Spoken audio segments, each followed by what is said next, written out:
ഭൂതേ മഹദ്ഭിര്യ ഇമാ പുരോ വിഭു നിർമായശേതേ യദമൂഷു പൂരുഷ ഭുങ്ക്തേ ഗുണാൻ ഷോഡശ ഷോഡശാത്മക സോലം കൃഷിഷ്ട ഭഗവാൻ വചാംസി മേ.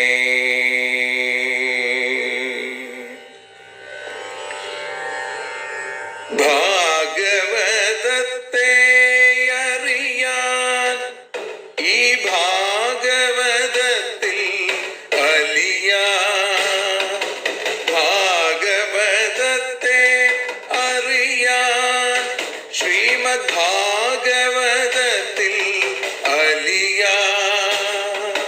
ലക്ഷ്യമതും മാത്രം ഹരിയിൽ ഭക്തിയുണർത്തും സംഗീതം, ഹരിനാമലഹരി സൗഭാഗ്യം. ഭാഗവതത്തെ അറിയാൻ ഭാഗവതത്തിൽ അലിയാൻ.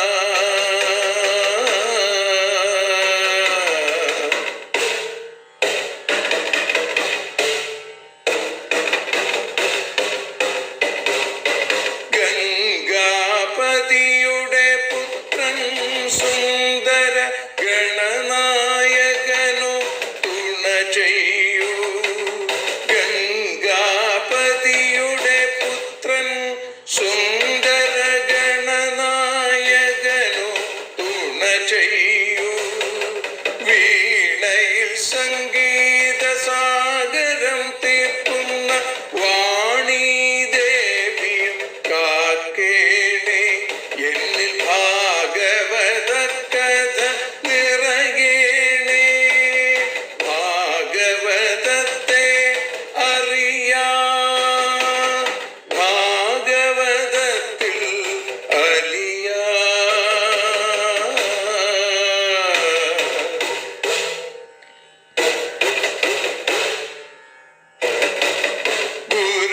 ഗുരുവായൂരിൽ നിത്യം നിറയുക ഗുരുവായൂരിലെ ശ്രീകൃഷ്ണ.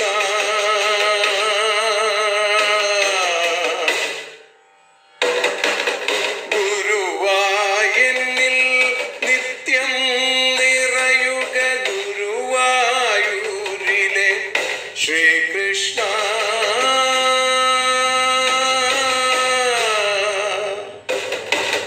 ഹരേ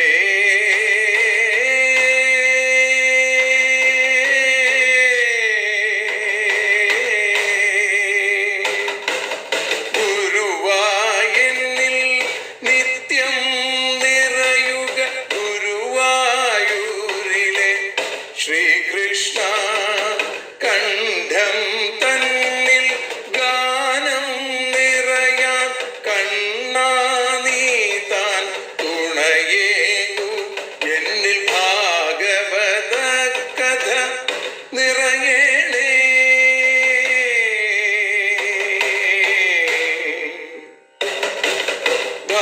ഭാഗവതത്തെ അറിയാൻ ഭാഗവതത്തിൽ അലിയാൻ.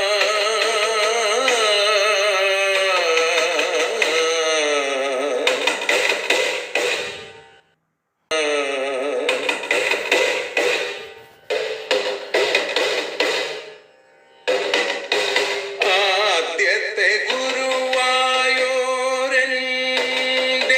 അച്ഛനുപാദ നമസ്കാരം. ആദ്യത്തെ ഗുരുവായൂരനുടെ അച്ഛനുപാദ നമസ്കാരം. അമ്മിഞ്ഞപ്പാൽ മധുരം നൽകിയ അമ്മേ നീ വരമേകേണേ. എന്നിൽ ഭാഗവത കഥ നിറയേണേ.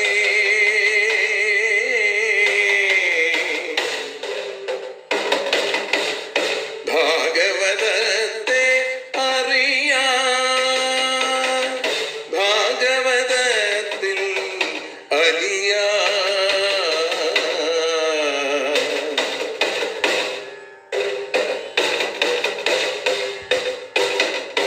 ശ്രീഹരി തന്നുടെ കഥകൾ നിറയും ശ്രീമദ് ഭാഗവത സ്മൃതിയിൽ. ശ്രീഹരി തന്നുടെ കഥകൾ നിറയും ശ്രീമദ് ഭാഗവത സ്മൃതിയിൽ. ശ്രീകൃഷ്ണാനിൻ കീർത്തനമലരുകൾ ശ്രീപാദത്തിൽ അർച്ചിക്കാം. എന്നിൽ ഭാഗവത കഥ നിറയണേ.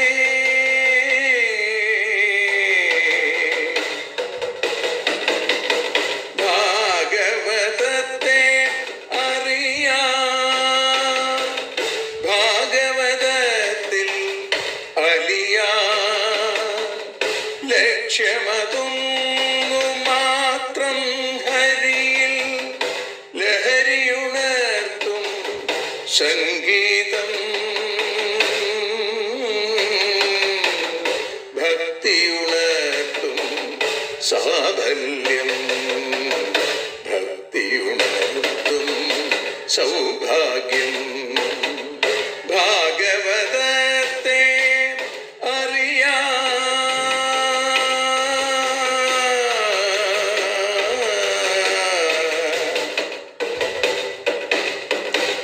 ഭാഗവതത്തിൽ അലിയാം.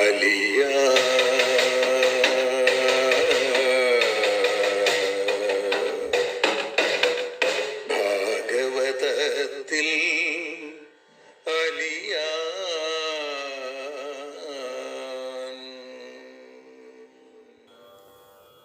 കാവ്യകൗസ്തുഭം ഓട്ടൂർ ഉണ്ണി നമ്പൂതിരിപ്പാടിൻ്റെ ദിവ്യോത്സവം എന്ന വരികൾ ഇവിടെ പാടിക്കൊണ്ടാണ് നമ്മൾ ഇന്ന് ഭാഗവതം അറിയാൻ അലിയാൻ എന്ന അക്ഷരപൂജ ആരംഭിക്കുന്നത്.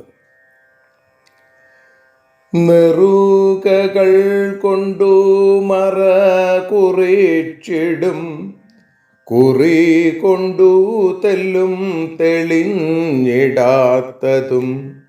വിരൽ കൊണ്ടു ഗോപി വരച്ചിടും, ഗോപിക്കുറി കൊണ്ടു നന്നായി തിളങ്ങിടുന്നതും, ഉപാധി നിർമാല്യം തുടച്ചു മാച്ചിട്ടും, കൃപാതിരേകത്താലൊരു പിലി വീണ്ടും മുളച്ചു വന്നതും, മുരളിയോടെന്തോ ലളിത സല്ലാപം പൊഴിച്ചിടുന്നതും, മുനി മനസ്സിനെ മയക്കിടുന്നതും, മനസിജാന്ധനു കണി കാണാത്തതും, അണിഞ്ഞ കിങ്ങിണി കിഴിഞ്ഞിടുന്നതും, മണിച്ചിലങ്കകൾ കിലുങ്ങിടുന്നതും, കളീരസങ്ങളിൽ കുളിച്ചിടുന്നതുമിളഞ്ചിരി ചെലിലലിഞ്ഞിടുന്നതും, യശോദ തന്മടി കനപ്പിക്കുന്നതുമടിയൻ്റെ കണ്ണു പൊലിക്കുന്നതുമായി, ഒരു മഹാഭാഗ്യമൊരു ദിവ്യോത്സവമരുളുന്നതുണ്ടേ മരുന്നികേതത്തിൽ. ഒരു മഹാഭാഗ്യമൊരു ദിവ്യോത്സവമരുളുന്നതുണ്ടേ മരുന്നികേതത്തിൽ. ശ്രീ ഗുരുവായൂരപ്പാ ശരണം. സർവത്ര ഗോവിന്ദനാമസങ്കീർത്തനം, ഗോവിന്ദ ഗോവിന്ദ.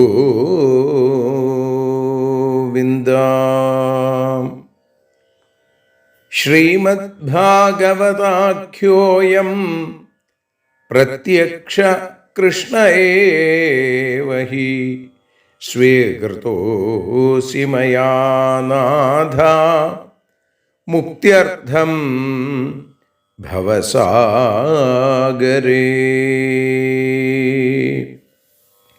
ശ്രീമദ് ഭാഗവതം അറിയാനലിയാൻ എന്ന അക്ഷരപൂജ 909 ദിവസത്തിലേക്ക് എത്തുമ്പോൾ ഇന്ന് നാം കാവ്യകൗസ്തുഭം ഓട്ടൂർ ഉണ്ണി നമ്പൂതിരിപ്പാടിൻ്റെ ദിവ്യോത്സവം എന്ന കവിത ചൊല്ലിക്കൊണ്ടാണ് ആരംഭിച്ചത്.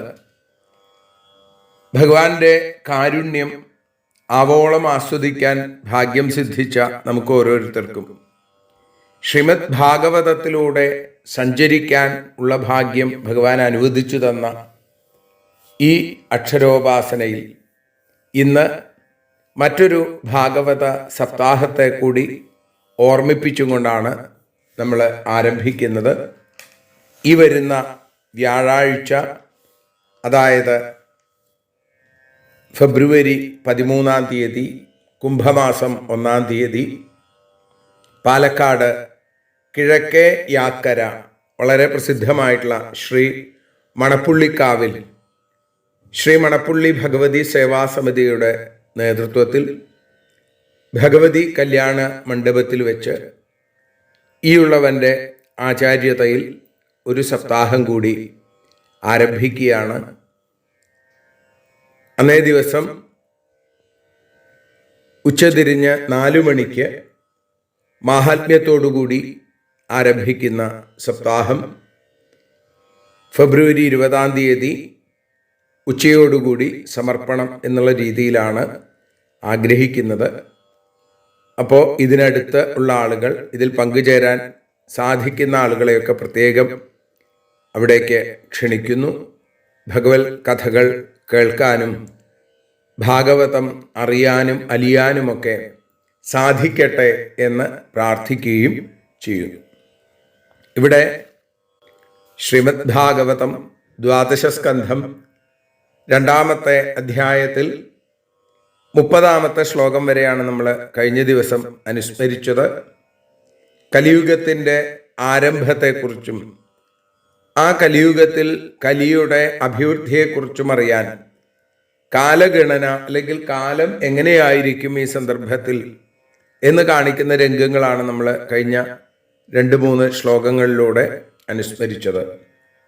ഇവിടെ പറയുന്നു, യഥാ ദേവർഷയ സപ്ത മഖാസു വിചരന്തിഹി തഥാ പ്രവൃത്തസ്തു കലിർ 12 സപ്ത ദേവർഷയ, ദേവർഷികൾ 7 പേർ, മഖാസു, മഖം എന്ന് പറഞ്ഞാൽ മകം, മകം നക്ഷത്രത്തിൽ യഥാ വിചരന്തി, എപ്പോഴാണോ സഞ്ചരിക്കുന്നത്, തഥാ അപ്പോൾ 12 കലി 1200 ദേവവർഷം നിലനിൽക്കുന്ന കലി പ്രവർത്തിച്ച് തുടങ്ങി.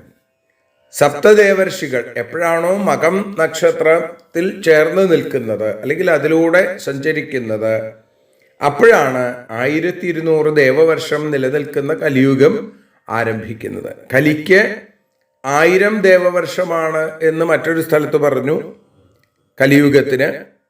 എന്നാൽ ദ്വാപരയുഗത്തിന് അതിൻ്റെ ഇരട്ടിയാണ്, 2000.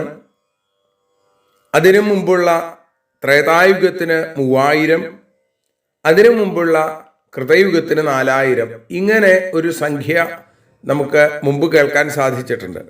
എന്നാൽ ഇവിടെ 1200 എന്ന് പറയുമ്പോൾ അതിൻ്റെ യുഗസന്ധ്യകൾ, ആദ്യത്തിലും അവസാനത്തിലുമുള്ള യുഗസന്ധ്യകൾ, അത് എത്ര വർഷമാണോ ഉള്ളത്, 1000 ആണെങ്കിൽ 10% വീതം, ആദ്യം ഒരു 100 വർഷം, അവസാനത്തിലും ഒരു 100 വർഷം.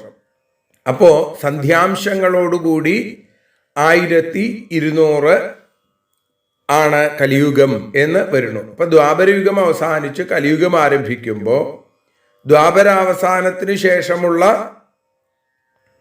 കാലവും കലിയുഗാരംഭത്തിലെ 100 വർഷവും സന്ധ്യാംശങ്ങളായിട്ട് തീരുന്നു. ഇങ്ങനെ ഈ കലിയുഗം ആരംഭിക്കുന്നു എന്ന് ചുരുക്കം.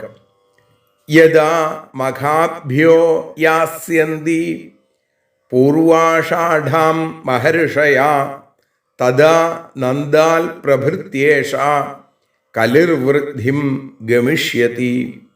മഖാഭ്യ മഖത്തിൽ നിന്ന് പൂർവാഷാഢം പൂരാടത്തിലേക്ക് മഹർഷയ മഹർഷികൾ യഥാ യാസ്യന്തി എപ്പോഴാണോ കടക്കുന്നത് തഥാ നന്ദാത് പ്രഭൃതി അപ്പോഴാണ് നന്ദൻ മുതൽക്ക് ഏഷ കലി വൃദ്ധിം ഗമിഷ്യതി.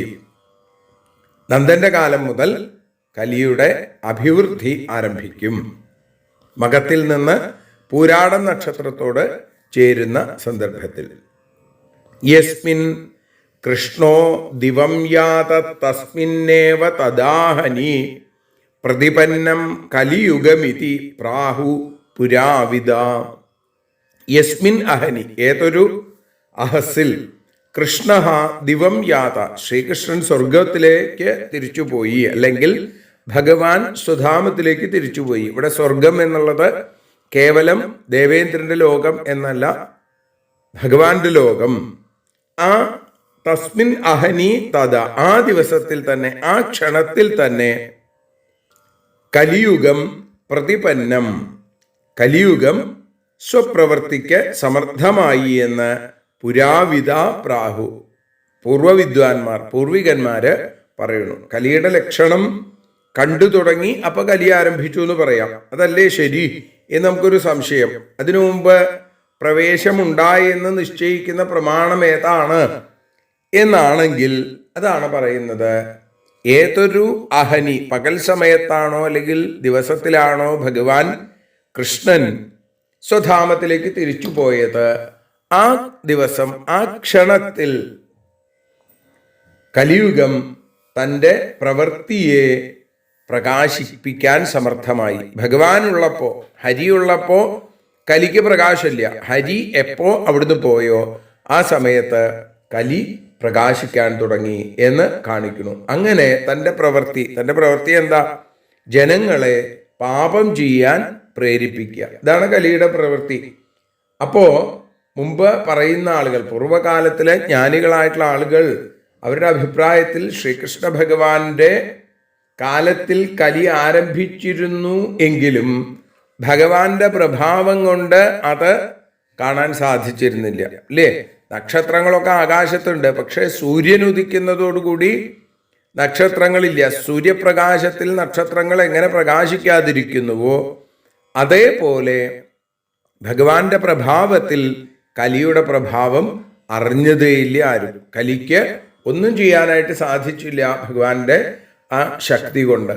സ്വർഗാരോഹണം കഴിഞ്ഞപ്പോൾ കലിക്ക് ശക്തി ഉണ്ടായി എന്ന് നമ്മൾ മനസ്സിലാക്കുക. ദിവ്യാബ്ദാനാം സഹസ്രാന്തേ ചതുർത്ഥേ തു പുനഃകൃതം ഭവിഷ്യതി യഥാ നൃണാം മന ആത്മപ്രകാശകം. ദിവ്യാബ്ദാനാം ദിവ്യവർഷങ്ങളുടെ സഹസ്രാന്തേ സഹസ്രം അവസാനിക്കുമ്പോൾ, ചതുർത്ഥേ നാലാമത്തെ യുഗം, അതിക്രാന്തേ സതി അതിക്രമിച്ചിരിക്കുമ്പോൾ, വീണ്ടും കൃതം ഭവിഷ്യതി അല്ലെങ്കിൽ സത്യയുഗം ആരംഭിക്കും, കൃതയുഗം ആരംഭിക്കും. നൃണാം മനുഷ്യരുടെ മനസ്സ് ആത്മപ്രകാശകം ഭവിഷ്യതി ആത്മാവിനെ പ്രകാശിപ്പിക്കുന്നതായി മാറും. 1000 ദേവവർഷമാകുന്ന അവധി ആണ്, കാലാവധിയാണ് ഈ കലിയുഗത്തിനുള്ളത്. അങ്ങനെ നാലാമത്തെ യുഗം കഴിയുമ്പോൾ, കലിയുഗം കഴിയുമ്പോൾ വീണ്ടും കൃതയുഗം ആരംഭിക്കും. അങ്ങനെ 71 ചതുർയുഗങ്ങളാണ്, അല്ലെങ്കിൽ 71 ചില്വാനം ചതുർയുഗങ്ങളാണ്, അല്ലെങ്കിൽ 1000 ദിവ്യ സംവത്സരങ്ങളാണ് ഒരു മന്വന്തരം എന്ന് നമ്മൾ കേട്ടിട്ടുണ്ട് മുമ്പേ. അപ്പം അതുകൊണ്ട് ഇവിടെ വീണ്ടും കൃതയുഗം ആരംഭിക്കും.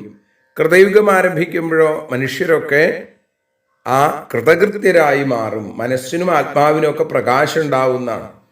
1200 വർഷം സന്ധ്യാംശത്തോടുകൂടി, ഇവിടെ 1000 എന്ന് പറയുന്നത് സന്ധ്യാംശം ഇല്ലാതെ എന്ന് മനസ്സിലാക്കുക.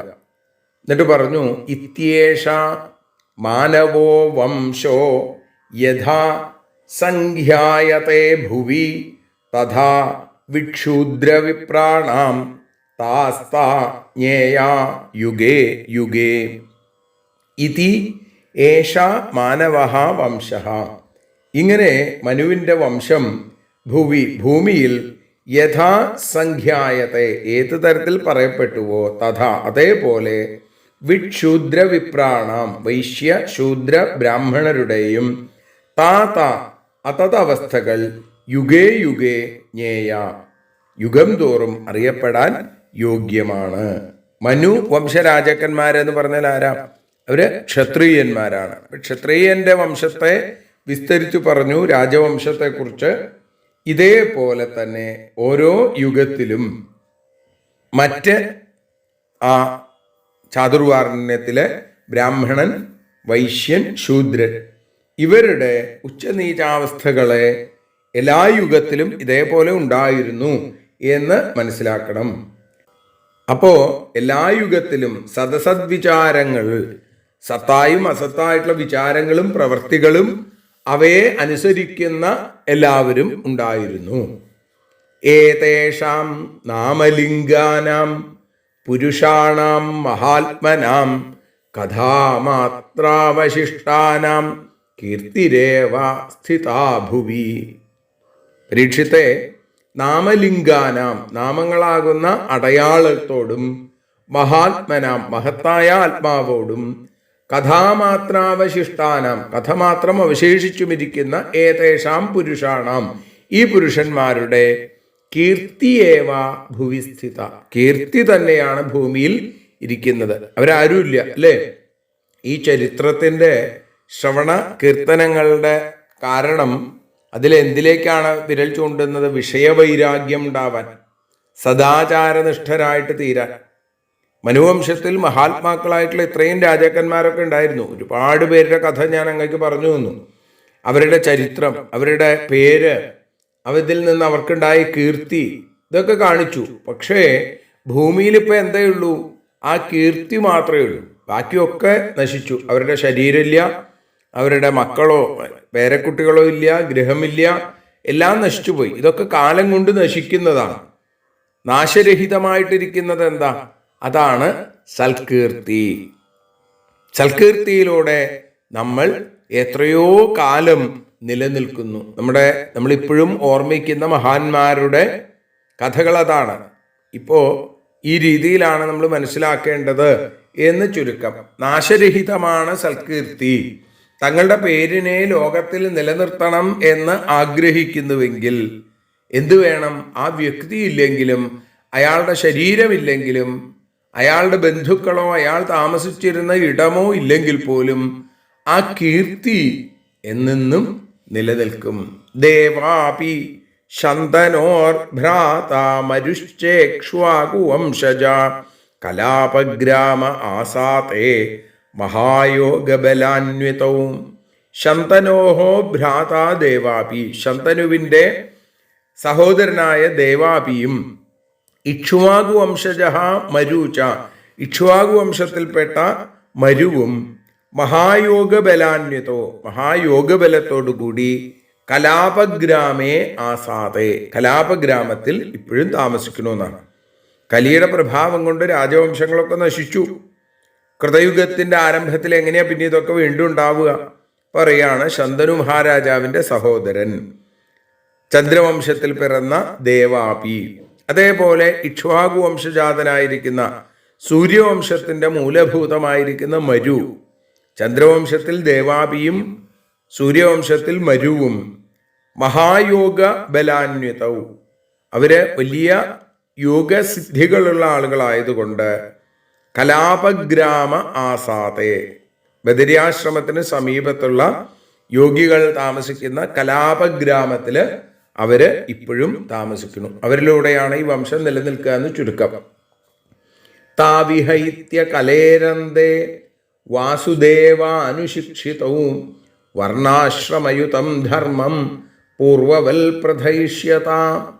കലേ അന്തേ, കലിയുടെ അവസാനത്തിൽ തൗ അവർ വാസുദേവാനുശിക്ഷിതോ, വാസുദേവനാൽ അനുശാസിക്കപ്പെട്ടവരായിട്ട് ഇഹ ഏത്യ, ഇവിടെ വന്നിട്ട് വർണ്ണാശ്രമയുതം ധർമ്മം, വർണ്ണാശ്രമ സഹിതമായ ധർമ്മത്തെ പൂർവവൽ പ്രഥയിഷ്യത, പഴയ പോലെ അതിനെ വീണ്ടും അഭിവൃദ്ധിപ്പെടുത്തും എന്ന് ചുരുക്കം. കലിയുഗത്തിൻ്റെ അവസാനത്തിൽ, കൃതയുഗത്തിൻ്റെ ആരംഭത്തിൽ ഭഗവാൻ ഉപദേശിച്ചതനുസരിച്ച് ഈ ദേവാപിയും മരു അവരിലൂടെയാണ് വർണ്ണാശ്രമ ധർമ്മം ഈ ലോകത്തിൽ കൃതയുഗത്തിൽ വീണ്ടും ആരംഭിക്കുക എന്ന് ചുരുക്കം. കൃതം ത്രേത ദ്വാപരം ച കലിശ്ചേചി ചതുർയുഗം അനേന ക്രമയോഗേന ഭുവി പ്രാണിഷു വർത്തത്തെ. അനേന ക്രമയോഗേന, ഈ ക്രമത്തിൽ. ഏതാ ക്രമം? അവിടെ പറഞ്ഞു കൃതയുഗം, ത്രേതായുഗം, ദ്വാപരയുഗം, കലിയുഗം. ഇതിലൂടെ ഭൂലോകത്തിൽ പ്രാണികളെ ധർമാധർമ്മങ്ങളിൽ പ്രവർത്തിപ്പിച്ചുകൊണ്ട് ഇത് തുടർച്ചയായി നടന്നുകൊണ്ടിരിക്കും. പറയുന്നുണ്ട് അല്ലെ, 28ാമത്തെ ചതുർയുഗത്തിലെ കലിയുഗമാണ് ഇപ്പൊ നടന്നുകൊണ്ടിരിക്കുന്നത് എന്ന് പറയുന്നു. രാജന്നേതേ മയാ പ്രോക്ത നരദേവാസ്തഥാപരേ ഭൂമൗ മമത്വം കൃത്വാന്തേ ഹിത്വേ മാം നിധനം ഗതാ. രാജാവേ, പരീക്ഷിത്തേ, മയാ പ്രോക്ത, എന്നാൽ പറയപ്പെട്ട ഏതേ നരദേവാഹ, ഈ നരദേവന്മാർ, ഈ രാജാക്കന്മാര്, തഥാ അപരെ, അപ്രകാരം മറ്റുള്ളവരും, രാജാക്കന്മാർ മാത്രമല്ല ഈ ലോകത്തുള്ള എല്ലാവരും, ഭൂമൗ മമത്വം കൃത്വ, ഭൂമിയിൽ മമത്വം വിചാരിച്ചിട്ട്, അന്തേ, അവസാനത്തിൽ, ഇമാം ഹിത്വ, ആദ്യം മമത്വം ഉണ്ടായി, പിന്നെ ഇതിനൊക്കെ ഉപേക്ഷിക്കേണ്ടി വന്നിട്ട് നിധനം ഗത, മരണം പ്രാപിച്ചു എന്നാണ്. വിഷയവൈരാഗ്യം ഉണ്ടാവാൻ പരീക്ഷത്തിന് മാത്രമല്ല നമുക്ക് ഓരോരുത്തർക്കും, പറയുന്ന എനിക്കും കേൾക്കുന്ന നിങ്ങൾക്കൊക്കെ വിഷയവൈരാഗ്യം ഉണ്ടാവാൻ വേണ്ടി ശ്രീശു ബ്രഹ്മർഷി പരീക്ഷത്തിനോട് പറയുകയാണ്, പരീക്ഷത്തെ, ഞാനീ പറഞ്ഞ രാജാക്കന്മാര് അല്ലെങ്കിൽ മറ്റുള്ള എല്ലാവരും ഈ ഭൂമി എൻ്റേതാണ് എന്ന മമത വെച്ച് പുലർത്തി അഹന്തയോടുകൂടി ജീവിച്ചു. എന്നിട്ടോ അവസാനത്തിൽ അവർക്കിത് മുഴുവൻ ഉപേക്ഷിച്ചു പോവേണ്ടി വന്നു. അവരൊക്കെ മരണത്തെ സ്വീകരിക്കേണ്ടി വന്നു. കൃമി വിഡ് ഭസ്മസംജ്ഞാന്തേ രാജനാംനോപി യസ്യ ച ഭൂതധൃക് തൽകൃതേ സ്വാർത്ഥം കിം വേദ നിരയോ യത. ചോദിക്കുകയാണ്, രാജനാംനാപി, രാജാവ് ആണ് എന്ന പേരോടുകൂടിയവനായാലും, യസ്യ അന്തേ, ഒരാളുടെ അവസാനത്തിൽ, കൃമി വിഡ് ഭസ്മസംജ്ഞാ ഭവന്തി, കൃമി, മലം, ഭസ്മം, ഈ 3 പേരുകളിലേക്ക് മാറും എന്നാണ്. അപ്പം അതിനു വേണ്ടിയിട്ട് ഭൂതധൃക്ക്, മറ്റ് ജീവനെ ദ്രോഹിക്കുന്നവൻ, സ്വാർത്ഥം കിം വേദ യഥ നിരയ, തൻ്റെ ആ സ്വപ്രയോജനത്തെ അറിയുന്നുണ്ടോ, ഏതിൽ നിന്ന് നരകമുണ്ടാവുന്നു. ഇപ്പം രാജാവ് എന്നൊക്കെ പറഞ്ഞുവെങ്കിലും അവസാനത്തിൽ എന്തായി? ഒന്നുകിൽ ഒരു പുഴുവായിട്ട് തീരും, അല്ലെങ്കിൽ ഏതെങ്കിലും ഒരു മൃഗത്തിൻ്റെ ഭക്ഷണമായിട്ട് തീർന്നിട്ട് അതിൻ്റെ മലമായിട്ട് തീരും, അതല്ല കത്തിക്കുക, ദഹിപ്പിക്കുകയാണെങ്കിൽ ഭസ്മമായിട്ടും തീരും. അങ്ങനെയുള്ള ശരീരത്തെ സംരക്ഷിക്കാൻ വേണ്ടി നമ്മളെ എത്ര പേരെയാണ് ദ്രോഹിക്കുന്നത്. സത്യത്തിൽ ആ ദ്രോഹത്തിൻ്റെ ഫലം എന്താ? ഭൂതദ്രോഹം കൊണ്ടുണ്ടാവുന്നത് നരകദുഃഖമാണ്. ഈ ശരീരം ഈ ലോകത്തിൽ നശിക്കുന്നതാണ്. ശരിയായ ജീവന് പരലോകത്തിൽ പാപകർമ്മഫലം അനുഭവിക്കേണ്ടതായിട്ട് വരും. അതുകൊണ്ട് ശരീരത്തെ പോഷിപ്പിക്കാൻ മറ്റുള്ളവരെ ദ്രോഹിക്കരുത്. അഹിംസ പരമോ ധർമ്മ, അല്ലേ? മറ്റുള്ളവരെ മനസാ വാച കർമ്മണ ദ്രോഹിക്കരുത് എന്ന് പ്രത്യേകം ഓർമ്മിപ്പിച്ചു. കഥം സേയം അഖണ്ഡാഭൂപൂർവൈർമേ പുരുഷേർധൃത മൽപുത്രസ്യ ച പൗത്രസ്യ മൽപൂർവ വംശജസ്യ വാ. മേ പൂർവൈ പുരുഷൈ ധൃതാഹ, എൻ്റെ പൂർവന്മാരായ പുരുഷന്മാരാൽ ധരിക്കപ്പെട്ടതും, മത്പൂർവ, ഇപ്പോൾ എൻ്റെ അധീനതയിലിരിക്കുന്നതുമായ, അഖണ്ഡ സ ഇയം ഭൂ, അഖണ്ഡമായി ഭൂമി, മൽപുത്രസ്യ പൗത്രസ്യ വംശജസ്യ വാ, എൻ്റെ പുത്രനും പൗത്രനും വംശത്തിൽ ജനിച്ചവനും കഥം സ്യാൽ, എങ്ങനെ അധീനമാവും, അല്ലേ? നമ്മളെല്ലാവരും ഈ ഭൂമിയിൽ മമത കാണിക്കുന്നു. അഖണ്ഡമാണ് ഈ ഭൂമി. എൻ്റെ പൂർവികന്മാർ ഭരിച്ചിരുന്നു, ഇപ്പം എൻ്റെ അധീനതയിലാണ്, പറഞ്ഞിട്ട് കാര്യമില്ല. പക്ഷേ എൻ്റെ പുത്രനും പൗത്രനും കിട്ടണം, പിന്നെ എൻ്റെ വംശത്തിൽ ജനിച്ചവരെ വിട്ടുപിരിയാതിരിക്കണം. ഇതിനു വേണ്ടി ഞാൻ എന്തൊക്കെയാണ് പ്രവർത്തിക്കേണ്ടത് എന്ന് ആലോചിച്ച് വൃഥ ഈ ജന്മത്തെ കളയുകയല്ലേ ചെയ്യുന്നത്? ശിശുബ്രഹ്മർഷി പറയാതെ പറയുന്നു. തേജോപന്നമയം കായം ഗൃഹീത്വാത്മതയാ ബുധാ മഹീം മമതയാ ചോഭൗ ഹിത്വാന്തേ അദർശനം ഗതാ. തേജോപന്നമയം കായം, തേജസ് ആപ്പ് എന്ന് പറഞ്ഞാൽ ജലം, തേജസ് അഗ്നി, അന്നം ഭക്ഷണം, ഇതിൻ്റെ പരിണാമമാണ് ദേഹം. ആത്മതയാ ഗൃഹീത്വ, അതിനെ ആത്മാവാണ് എന്ന് വിചാരിച്ചിട്ട്, മഹീം മമതയാ ഗൃഹീത്വ, ഈ ഭൂമിയെ എൻ്റേതാണ് എന്നുള്ള മമതയോടുകൂടി സ്വീകരിച്ചിട്ട്, അബുധാഹ അറിവില്ലാത്തവർ, അന്തേ ഉഭൗഹിത്വ ഇത് രണ്ടിനെയും അവസാനത്തിൽ രണ്ടിനെയും ഉപേക്ഷിച്ചിട്ട്, അദർശനം ഗത മരണത്തെ പ്രാപിക്കുന്നു. പരമാർത്ഥ നില അറിയാത്തവൻ അബുധൻ, മൂഢൻ അല്ലേ? അഗ്നി ജലം ഭൂമി ഇതിൻ്റെ പരിണാമമാണ് ശരീരം. ആ ശരീരമാണ് ആത്മാവെന്ന് വിചാരിക്കുന്നു. ഭൂമിയെ ആത്മീയമായിട്ട് കരുതുന്നു. നേരെ വിപരീതമാണ് അല്ലേ? ദേഹത്തെ ഞാനെന്നും ഭൂമിയെ എൻ്റേതെന്നും വിചാരിക്കുന്നു. ഒടുവിൽ രണ്ടിനെയും ഉപേക്ഷിച്ച് എവിടേക്ക് എത്തിച്ചേരുന്നു? ആരാണ് ഭൂമിയുടെ പതി? ധരാപതി, അത് ഭഗവാനാണ്. താനോ? താൻ അഹം ബ്രഹ്മാസ്മി, ആ ഭഗവാൻ തന്നെയാണ്. തനിക്ക് ഇതിലൊന്നുമില്ല, ഒക്കെ ഭഗവാൻ എന്ന നിലയിലേക്ക് എത്താതിരിക്കുന്നവരുടെ വിശേഷത്തെ, അവരുടെ ബുദ്ധിയെ, അവരുടെ ആ ദുർബുദ്ധിയെ ഒക്കെ ശ്രീ ശുകബ്രഹ്മർഷി പറയുകയാണ്. യേ ഭൂപതയോ രാജൻ ഭുഞ്ജന്തി ഭുവമോജസ കാലേന തേ കൃതാ സർവേ കഥാമാത്ര കഥാസുച. രാജാവേ, യേ ഭൂപതയ, ഏതേതു രാജാക്കന്മാർ ഓജസാ ഭുവം ഭുഞ്ജന്തി തൻ്റെ ബലം കൊണ്ട് ഭൂമിയെ അനുഭവിച്ചുവോ, തേ സർവേ അവർ മുഴുവൻ, കാലേന കഥാസു കഥാമാത്ര കൃത കാലം കൊണ്ട് കഥകളിൽ കഥാമാത്രന്മാരായി കഥാവിശേഷന്മാരായി മാറി എന്നാണ്. ഏതൊക്കെ രാജാക്കന്മാരുടെ കഥകളാണ് പറഞ്ഞത് അല്ലേ? അവരുടെ കേമത്തങ്ങളൊക്കെ പറഞ്ഞത് എന്തിനു വേണ്ടിയിട്ടാ?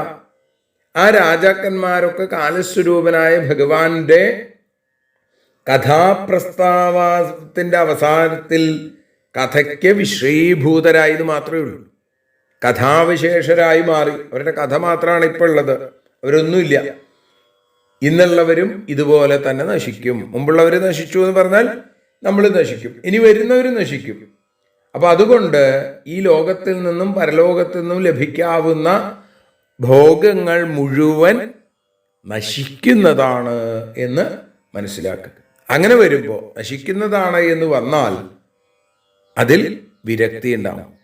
ആ വിരക്തിയും ഭഗവത് ഭക്തിയും ഉണ്ടാവും. അങ്ങനെ ഭഗവത് ഭക്തിയോടുകൂടി നല്ല മനുഷ്യരായി നല്ല ഭക്തരായി കഴിയുകയാണ് ഏറ്റവും ശ്രേയസ് എന്ന് പറഞ്ഞുകൊണ്ടാണ് ശ്രീമദ് ഭാഗവതം ദ്വാദശ സ്കന്ധത്തിൽ ആശ്രയ നിരൂപണം, ആശ്രയം എന്ന ഭാഗവത ലക്ഷണത്തെ കാണിക്കുന്ന ദ്വാദശ സ്കന്ധത്തിൽ കലിദോഷാദി നിരൂപണം എന്ന 2ാമത്തെ അധ്യായം സമർപ്പിക്കുന്നത്. നാളെ 3ാമത്തെ അധ്യായം. സർവത്ര ഗോവിന്ദനാമ സങ്കീർത്തനം. ഗോവിന്ദ ഗോവിന്ദ. ഞങ്ങൾ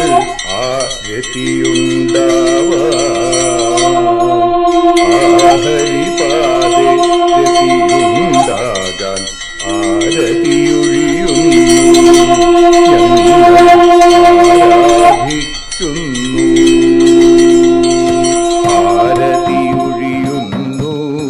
ഞങ്ങൾ ആരതിയുണ്ടാവാൻ ഹരിപാദേ രതിയുണ്ടാകാൻ ആരതിയൊഴിയുന്നു ഞങ്ങൾ ആരാധിക്കുന്നു.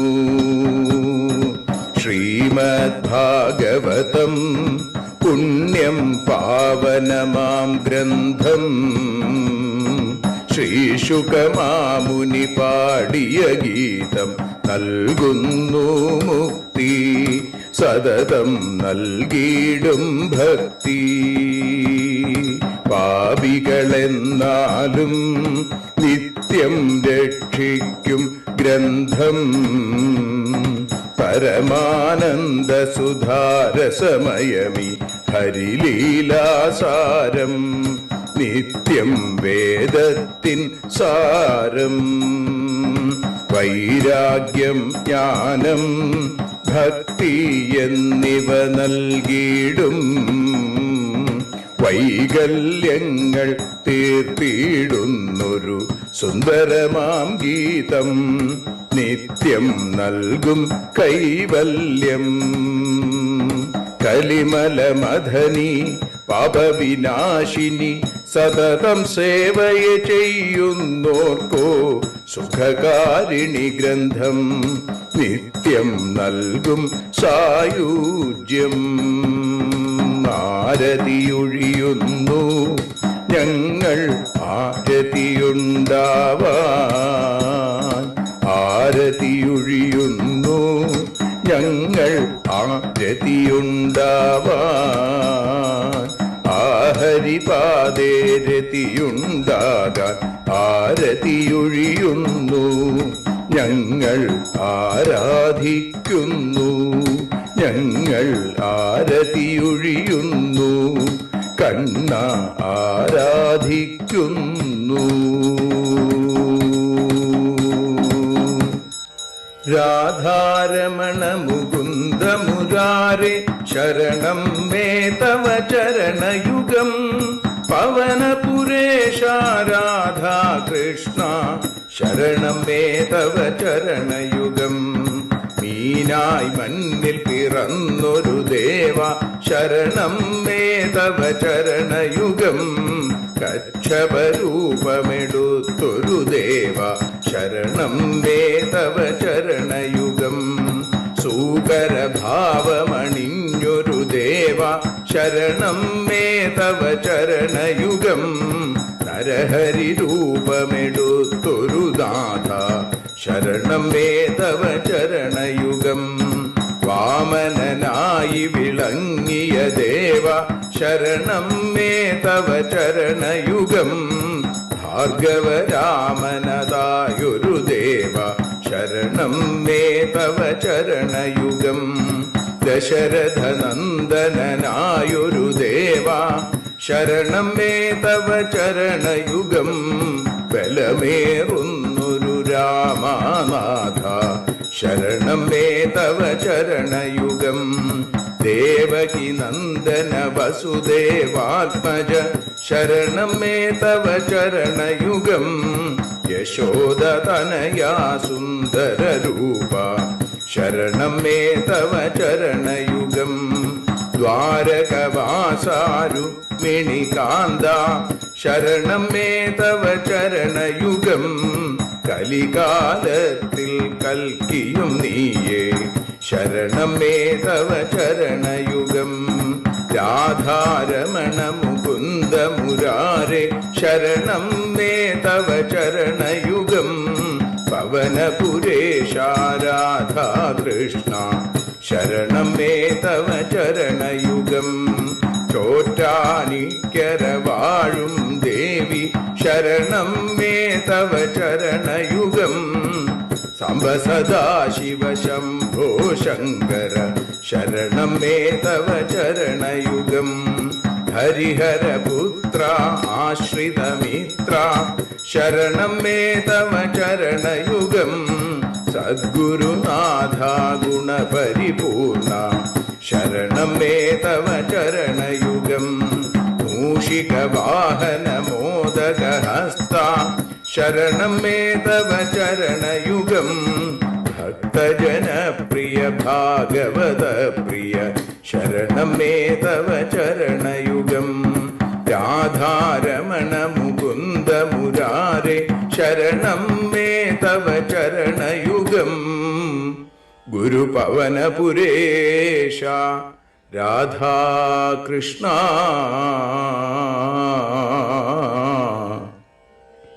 ശരണം മേ തവ ചരണയുഗം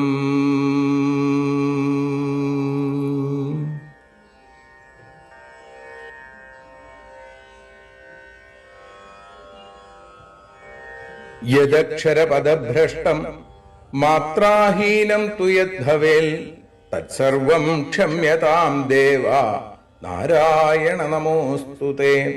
വിസർഗബിന്ദുമാത്രാണി പദപാദാക്ഷരാണി ച ന്യൂനാനി ചാതിരിക്താനി ക്ഷമസ്വ പുരുഷോത്തമ. മന്ത്രഹീനം ക്രിയാഹീനം ഭക്തിഹീനം ജനാർദ്ദന യൽപൂജിതം മയാ ദേവ പരിപൂർണം തദസ്തു തേ. കായേന വാചാ മനസേന്ദ്രിയേർവാ ബുദ്ധ്യാത്മനാ വാ പ്രകൃതേ സ്വഭാവാൽ കരോമി യദ്യൽ സകലം പരസ്മൈ നാരായണായേതി സമർപ്പയാമി. സ്വസ്തി പ്രജാഭ്യ പരിപാലയന്താം ന്യായേന മാർഗേണ മഹീം മഹീഷ. ഗോബ്രാഹ്മണേഭ്യ ശുഭമസ്തു നിത്യം. ലോകാഃ സമസ്താഃ സുഖിനോ ഭവന്തു. ലോകാഃ സമസ്താഃ സുജനാ ഭവന്തു. ലോകാഃ സമസ്താഃ ത്വൽഭക്തിരതാ ഭവന്തു. സർവേ ഭവന്തു സുഖിനഃ സർവേ സന്തു നിരാമയാം. സർവേ ഭദ്രാണി പശ്യന്തു മാ കശ്ചിൽ ദുഃഖഭാഗ് ഭവേൽ. അസതോ മാ സദ്ഗമയ തമസോ മാ ജ്യോതിർഗമയ മൃത്യോർമാ അമൃതം ഗമയ. ഓം ശാന്തി ശാന്തി ശാന്തി. ഹരി